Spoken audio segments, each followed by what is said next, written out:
deseniz o gerek. Meyli ошол жакшы жерде сактабасаңыз, жок дегенде өзүңүзгө сактаңыз ошол нерсени.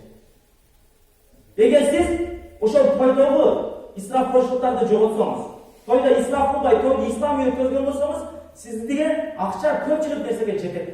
Керек болсо барып айланып келгенге да акчаңыз жетет. Биздикилер эмне үчүн? Мисалы аялдар келинге үйлөнөт. Үйлөнгөндөн кийин эле аял 1-2 жылдан кийин дары керек болот, башка керек болот, ооруп башка болот. Ошол мезгилде акча жок болот, жана ооруп ошол менен май балдар төлөтөт, башка төлөтөт, ал төлөтөт, бул төлөтөт. Акча жок bunun. Акчаны эмне кылдыр ал 2 жаш акчаны бир күндүк тойго саттаган эле башында. Ал ошол акчаны үйлөндүр, бир аз жакшы саттап, чектен ашпай, haddan ашпастан саттаганда ошол акчасы керек болсо айланып бир аз келгенде аны жетет эле. Жок дегенде ошол акчаңызды эгер тойго сартай турган акчаңызды мешит медресеге мейли бербеңиз. Жок дегенде ата-энеңизге берип, жок дегенде машина алып берип койгон ата-энеңизге чындап. Атаңыз канча кыйналды сизди бакты, энеңиз канча кыйналды сизди карады. Бизде мындай болот да, той кылабыз, мисалы жигиттер ойлонот. Той кыласыз, сизди 20 жыл баккан энеңиз бар. Сизди 20 жыл баккан атаңыз бар. Тойго чейин, үйлөнгөнүңүзгө чейин канча кызмат кылды аларчы.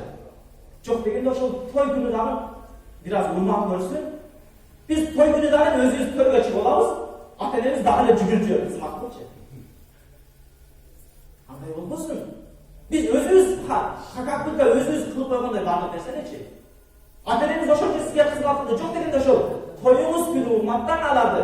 Ошол төрүнү өзүңүз келиниңиz менен, аялыңыз менен отуруп алган жерди ата-энеңизге бошотуп бериң ошол жерде. Ата-энеңиз ошол отурсун ошол жерде. А биздикилер так эле жак келинге өздөрү барып жанагы тойго отуртат дагы, ата-энеси караса ояка жүгүрмөй, бияка жүгүрмөй. О тойго чейин жанагы ата акчасын эсептеп, уже чакарып кеткен да, давление болот, башка болот. Эне экөөтүн ошол.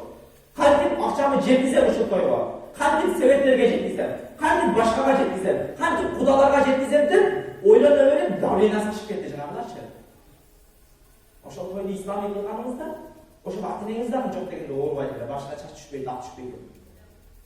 Биз ошондой ашыкча чыгымдар менен, ашыкча бир наскоттор менен ата-энебизди дагы кыйнап коюп атабыз. Алардын өмүрүнүн кыскарышына ham себеп болуп калып атабыз.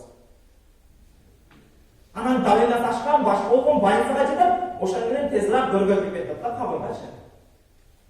Жок андай эмес.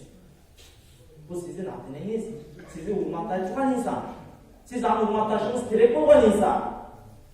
Жок дегенде тоюңуз күнү ошону урматтаңыз. Муну кылса болот.